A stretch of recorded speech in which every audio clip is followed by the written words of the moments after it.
in the early 70s, you have a new era, and things were changing. There was definitely, newer genres forming. You had progressive rock, you had, the soul kind of, sound or whatever. And you had, hard rock, you had heavy metal. But then, of course, you had the singer-songwriter people. You had people like James Taylor, Gordon Lightfoot, Jim Croce, and another guy too as well, Bruce Cockburn. He was Canadian, and he had some success as a singer-songwriter, and Randy Newman.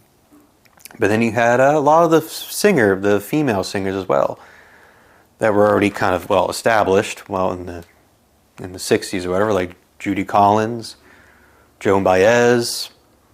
Then you had some of the newcomers, some of the new, obviously Carole King. I mean, obviously she was obviously around longer than them, obviously, And you had Emmylou Harris, Tanya Tucker, and Joni Mitchell.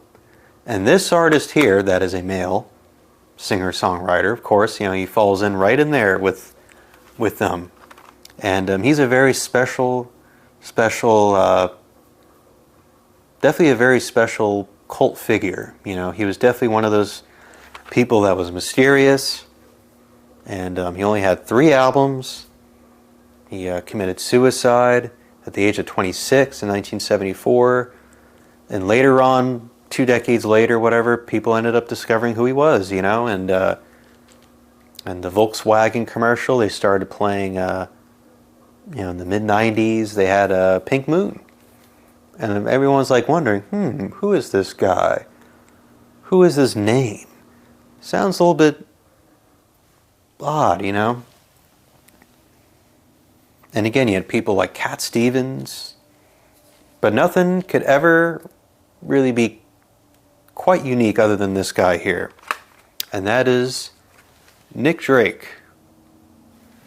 Now 3 years ago, I reviewed every single one of these albums. I did the Five Leaves Left, Brighter Later, and Pink Moon. Now, of course, out of the 3, like I talked about in my videos that I did back in, it had to be either 3 or 4 years ago, something like that. It's been a while now. And I was saying that I think Pink Moon is definitely my favorite out of the 3, But I actually really love all 3. I really love all 3 of Nick Drake's albums now. I mean, I love it. I love the first one, Five Leaves Left from 1969, and produced by Joe Boyd. And you have a lot of great some really great people on here. And he was signed with Island Records. Now, the first one has a lot of like the strings and stuff, and definitely a lot more production involved. But it was on here. I think I'm trying to remember who the people were. I know they had a lot of good amount of session players on here, like Paul Harris. He's definitely one of those like recognizable names, Richard Thompson, Danny Thompson. Yeah, Robert Kirby was a kind of arranger or whatever. And I just love like just the beautiful nature and this like his kind of laid back, kind of like soft spoken baritone voice, And I like Riverman. Definitely some really, really great, definitely some wonderful, great songs on the first one. And then I also love, which I think in my opinion is probably like, Pink Moon, but second to that is Brighter Later, 55 years ago. Can you believe that? 55 freaking years when this album came out. And I love that front cover there. It's just absolutely beautiful, gorgeous. And you got, which he was actually friends with, I believe, John Cale. he plays on one of the greatest songs on this album. And I posted it way back, and it's still one of my favorite songs from Nick Drake, and that is Northern Sky. Comes in there. I never felt like magic. Oh, God, I love that song. Oh, my God. Northern Sky, everybody. I love that song. Oh. Yeah. Right in my northern sky. A little bit of Donovan. He's got a little twee in there, you know. Hazy Jane and Poor Boy. I like that song. You know, and the beautiful piano work, you know. That's John Cale, man.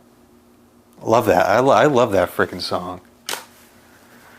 Yeah, and like I said, my number one favorite album from him is definitely Pink Moon, you know. And I like, you know, and of course Pink Moon really brought back, like, or at least kind of resurrected, like Nick Drake's music and stuff, you know, which is really insane. Yeah, and I like the whimsy, but kind of like really, man, just really, like, he has like almost the technique and style of Joni Mitchell, you know, with his, you know, he kind of focuses on a lot of, like, you know, the common life and, you know, just like twee. You know, he has a little bit of twee and really, like, tells you how he feels, you know what I mean? And I love Which Will, which kind of really introduced me to Nick Drake. And, you know, Ride and Harvest Breed, you know. And, you know, just beautiful work. I mean, he's like one of those people that are like, wow, I mean, how the hell does he come up with, like, these great chords and lyrics, you know? And I also like this one too. This is kind of like an unreleased, well, it's kind of like a bonus thing or whatever from, which actually came from, I think it came like in a box set in 1979. They released all three of his albums from the compilation, well, from the collection, however, you know, called Fruit Tree. And I think this came from like an old CD box set from like, yeah, this must have been like sometime in the 80s or something like that.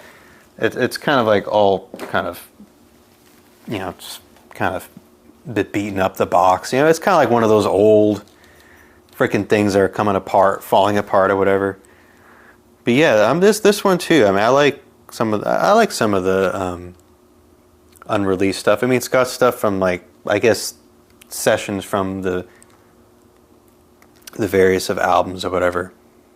And even does songs before he kind of, you know, passed away at the end of the year of 1974.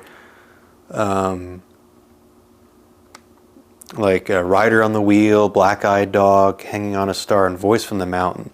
Those are pretty good stuff. I mean, I would say if he ever stuck, you know, I mean, if he didn't, you know, did what he did, you know, I feel like maybe this would have been maybe his next album, this one here, or maybe if he had other songs, you know, it has stuff from, you know, during the Five Leaves Left era and stuff like that, you know. But yeah, I don't want to make this video, you know, as long as maybe I did with the other one. But Nick Drake is a special artist, you know. He's definitely one of those, like, people where you're like, wow, man, how did he just do that? And that's the thing with just the tragedy of Nick Drake. You know, he didn't really think that his music was all that special. You know, he was kind of like, I don't really care what I'm doing here, you know. And you know, and yeah, I did hear that he had a bit of a rough childhood and stuff like that, you know. And you know, maybe he was going through tough times and struggling, you know. I did hear that he was very addicted to drugs and stuff, and you know, that's what happens, you know. But anyways, I love Nick Drake. That's all I gotta say. Special person, and this was pretty much a whole dedicated video to him as part of my series I'm doing here. So anyway, folks, take care. I'll see you next time, and bye-bye.